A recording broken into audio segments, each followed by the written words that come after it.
안녕하세요. 윤명철 교수의 역사대학입니다. 오늘은 다소 흥미있는 이야기를 하겠습니다. 제가 오늘 칼럼을 하나 받았는데요. 강상원 씨가 쓴 글입니다. 배달의 민족에 관해서. 저는 그 말이 처음 나왔을 때 깜짝 놀랐어요. 아니, 이렇게 좋은 생각을 갖고 있나. 그랬더니 알고 보니까 그 배달이 우리 배달 민족의 배달이 아니라 말 그대로 딜리버리, 배달이더라고요. 그래서 좀 실망을 했고요. 그리고 이 사람들이 뭔가 좀 의미 있는 사업을 하지 않을까 생각했어요. 당연한 것이죠. 그런데 그런 것은 보이지 않고 또 듣지 않으니까 최근에 들어서는 배달의 민족의 상당히 많은 부분이 외국 자본으로 넘어갔다 그러더라고요. 그렇다면 이걸 어떻게 해석해야 될지 참 걱정입니다. 젊은 사람들은 배달의 민족 그러면서 배달의 뜻을 제대로 모르고 있고요. 단순하게 딜리버리로만 해석을 하는 겁니다. 이건 본말이 전도된 일이죠. 배달 민족 얼마나 중요합니까? 예전에 우리 독립군들이 활동할 때도 배달학교를 세웠지 않습니까? 그 유명한 이회영 선생 등등이. 그런데 정작 배달의 뜻은 모르고 있어요. 우리 굉장히 민족주의를 자처하고 있지만 모르는 것이 너무나 많습니다. 제가 지난번에 강의했던 국호에 대해서도 거의 대부분이 모르고 있었잖아요. 똑같습니다. 배달. 그래서 제가 오늘은 배달에 관해서 좀 말씀을 드리려고 합니다. 배달이란 말은 우리 정체성의 핵심이 될 수가 있어요. 우리 민족의 최초의 민족 국가는 단군 조선이라고 부르죠. 원조선의 시초 단계. 이 단군과도 연관이 되어 있고요. 그리고 우리 민족의 성산이 무엇입니까? 백두산이죠. 백두산과 직결되어 있어요. 제가 조금 전에 보도를 보니까 베이징 동계올림픽이 열리면서 입장식에 우리 한복을 입은 사람들이 등장했다고 합니다. 그런데 이것을 대하는 태도들의 문제가 있는데 우리나라 문화부 장관이라는 사람이 하는 얘기가 저는 귀를 의심했어요. 인간은 비합리적이고요. 때로 감성적인 겁니다. 자의식이 중요하거든요. 가치, 밸류를 중요시 여겨요. 실질적인 이익도 중요하지만 어떤 면에서는 오히려 명분과 가치를 중요시 여기고 이것이 정체성의 핵심입니다. 특히 일단 민족이라는 단위가 앞에 들어가면 그건 분명하거든요. 그런데 문화부 장관이라는 자가 그런 식의 발언했다는 것은 저는 믿을 수가 없어요. 아마 많은 사람들이 그런 생각과 의식을 갖고 있었겠죠. 저는 그래서 배달에 관해서 오늘 자세히 살펴보려고 합니다.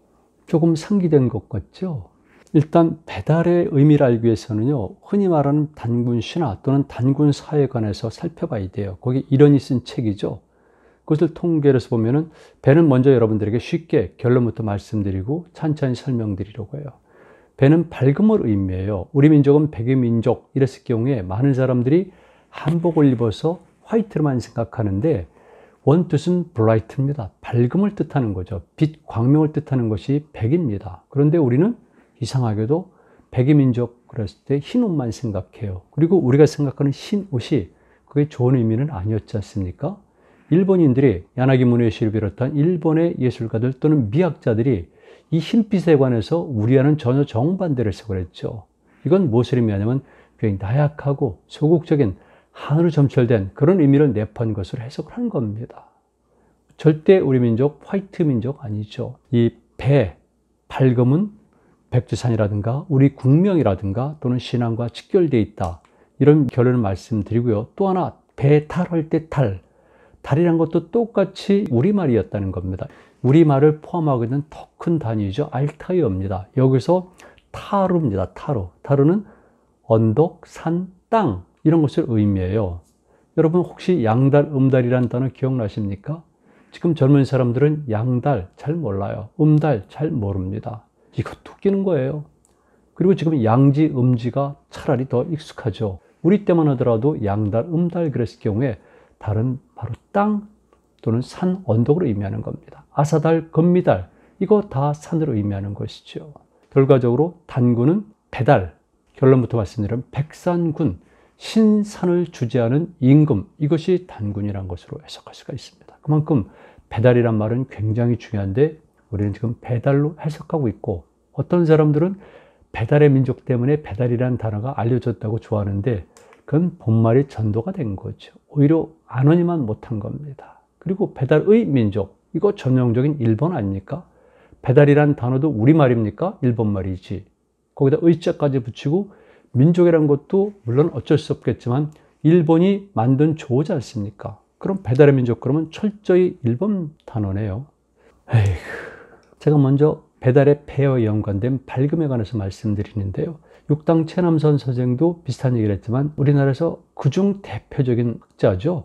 양주동 선생이 이런 얘기를 했습니다. 밝은 광명이라든가 국토의 뜻이다. 그러면서 쭉 거론했는데 우리 역사상에서 드러났던 한자로 표현된 발, 이런 것들, 불, 비 또는 부여 이런 것들, 또 빛날 혁자, 제 이름이 윤명철이죠. 밝을 명자, 이런 것들은 전부 다 밝음의 뜻을 가지고 있다고 그래요. 이것은 빛, 광명, 블라이트를 얘기하는 겁니다.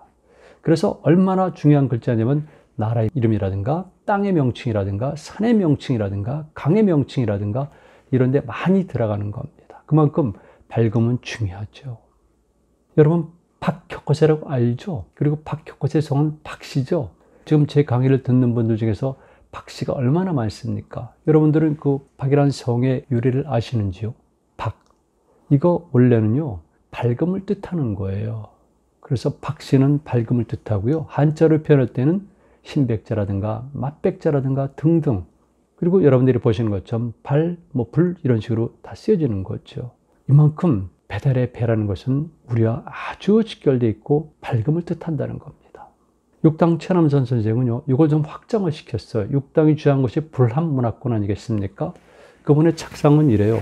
백두산이라는 산의 명칭이 최초로 기록된 것은 불함산이에요. 산해경이 나오는 것이거든요. 그리고 그것은 고려 때부터 사용된 백두산을 의미해요. 육당은 불합문화권, 그래서 경우에 백두산을 뜻하는 밝음이란 것이 결국은 동쪽부터 시작해서 서쪽으로 오늘날의 발칸반도까지 연결됐다고 주장을 하는 겁니다. 이때 발기란 것은 신, 하늘, 그리고 태양을 의미하는 것이라고 얘기를 하죠. 좀 더 구체적으로 살펴보도록 하죠. 우리 문화가 얼마나 유라시아 문화와 직접 간접으로 연결되어 있는가를 알 수 있는 것인데요. 육당은 그 당시 때 불합문화론에서 이렇게 주장을 했습니다. 서쪽부터 흑해, 카스피해, 파미르 고원을 거쳐서 천산 알타이 산맥, 그리고 시안 산맥이죠. 시안 산맥을 넘어가면 바로 북쪽에 있는 것이 바이칼호예요. 그것도 역시 똑같은 의미를 가지고 있죠. 그리고 흥알령을 거쳐서 결국은 우리 조선 그리고 일본 육으로 갔다고 주장을 하는 겁니다. 이게 불합문화론이에요. 이런 주장들이 최근에 들어서 좀 더 확장되고 해석되고 있는데 그 중에는 논리성이라든가 사실과는 무관하게 과장된 이야기들도 많이 돌고 있죠. 그래서 제가 보여드리는데 이것이 유명한 바이칼호시에 있는 아론섬의 불칸바위입니다. 불칸바위는 바로 밝음과 직결되어 있는데요. 동아시아에는 샤머니즘의 본향이라고 주장하는 사람들도 있고요. 그래서 몽골인들에게도 중요해서 징기스칸도 이 불칸바위와 연결된 이야기를 남기고 있습니다. 그 밖에도 굉장히 중요하죠. 자, 이제 또 조선이란 국명으로 들어가죠. 조선이란 국명은 역시 우리 민족의 최초의 국가니까 단군 조선이겠죠. 조선에는 여러 가지 명칭들이 있는데요. 산해경에는 백민지국이라고 되어 있어요. 신백성이란 뜻이죠. 또는 발국, 말씀드렸죠. 똑같은 의미를 지니고 있다고. 부여국, 이랬을 경우에 발, 부여 이런 것들은 대체적으로 이 밝음을 뜻하는 용어들이에요. 빛이죠. 그래서 신라의 박혁거세를 보면은 박혁거세 불건해잖아요. 불건해할 때도 역시 똑같이 이 빛이 들어가는 거고요. 혁자도 혁고세 그랬을 경우에 혁고서칸이거든요. 칸. 혁은 빛날 혁자 아니겠습니까? 그러니까 빛나다는 의미예요. 따라서 신라는 건국 시기에 박혁거세는 빛으로 점철된 빛의 왕이라는 거죠. 이거 어디나 다 마찬가지죠. 고구려도 마찬가지 아니겠어요? 고구려 임금들은 5대 모번왕까지는 정해씨고요. 소수리방도 사실은 해씨로 나와요. 이렇게 해를 소중히 여겼는데 제가 그래서 82년도, 3년도에 뗏목을 띄울 때 뗏목의 이름도 해못이었다는 겁니다. 그만큼 우리에게 빛은 중요합니다. 우리 빛의 민족이거든요. 그리고 당연히 우리 민족의 신령스러운 산, 엘리아드의 개념을 적용시키면 우주산이 되겠죠. 신령스러운 산. 전 세계에 분포되어 있는 우주산들이 있습니다. 우리 우주산은 현재로서는 백두산이거든요. 그러나 백두산 이전의 명칭들이 있었고요. 그 중에 하나가 태백산이에요. 한자로는 크고 하얀 산이잖아요. 태백산은 여러 곳에 있을 수 있습니다. 일부 사람들이 현재 백두산 말고 서쪽에 있는 태백산을 보면서 우리 민족과 직결시키는데요. 태백산이라는 것은 한자명이기 때문에 어느 곳이나 있습니다. 당연히 우리 민족이 진출했던 일본 열도에도 태백산이 있는 것이죠. 자꾸 한자를 가지고 사실을 왜곡하면 곤란해요. 현재 태백산이라는 글자 자체를 보면은 크고 하얀 산. 이거를 순전히 우리말로 표현하죠. 한, 크다는 거죠. 한국 할 때 박, 백자죠. 매, 산자입니다. 이게 한, 박, 매가 되고요. 또 산보다 조금 낮은 구름이라면 한, 박, 달 이렇게 되는 겁니다. 이해되시죠? 그러니까 태백산은 크고 하얗고 성스러운 산이고요. 이런 것들이 변해오면서 고려시대 때는 백두산, 흰머리산이라고 명칭이 변경된 겁니다. 계속 변경이 되거든요. 왜 그런지는 제가 확인 못했지만 고려시대 때 변하게 되는 겁니다. 제가 와유록이라는 자료에는요, 이 책은 남아있진 않아요. 근데 태백산에 관한 설명을 보니까 여기에 박달, 배달은 백산이라고 되어 있어요. 그러니까 신산이 되는 거죠. 그렇다면 박자, 배자, 백은 같다는 등식이 성립되니까 우리가 배달민족 할 때 배, 이거는 백이거든요. 그리고 배거든요. 그리고 박이니까 빛이란 것을 뜻하는 것을 확인할 수가 있죠.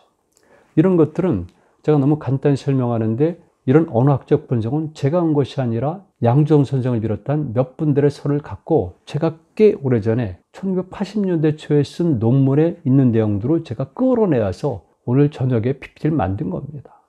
많은 산들이 있는데 백두산도 이런 명칭들이 있고요. 그 밖에도 이렇게 백자들하는 산들이 많이 있습니다. 심지어는 지명도 있죠. 백아강 등등. 전부 다 이것들은 화이트가 아니라 블라이트입니다. 우리는 빛의 민족. 당연하지 않습니까? 우리 역사 문화를 보면은 이렇게 햇빛과 연관된 것들이 굉장히 많아요. 부여의 신화, 그 다음에 고구려, 박혁거세, 김수로왕, 이런 것들 전부 다 해랑 연관되지 않았습니까? 자, 이제는 달을 가죠. 달은 우리가 얘기하는 산이라든가 조금 낮은 언덕이라든가 또는 땅을 의미해요. 그래서 아사달, 금미달이 무엇입니까? 이른이 쓴 삼국유사의 고조선 조항에 보면은 그 마지막에 단군이 아사달 산신이 되잖아요. 이때 달달 이거 산자잖아요. 똑같이 그래서 궁홀산이라고 산자로도 나오잖아요. 달과 산은 일치되는 거예요. 양달, 음달 할 때 달도 마찬가지고요. 이것은 신라어라든가 투르크어라든가 몽골에서도 사실 있었고 지금도 제가 확인하지만 이런 지명들을 사용하고 있습니다. 지금 우리는 조금밖에 안 남아있지만 아직까지도 달이라는 용어를 자연스럽게 산이라든가 언덕이라든가 땅으로 사용하는 지역이 있다는 것을 말씀을 드립니다.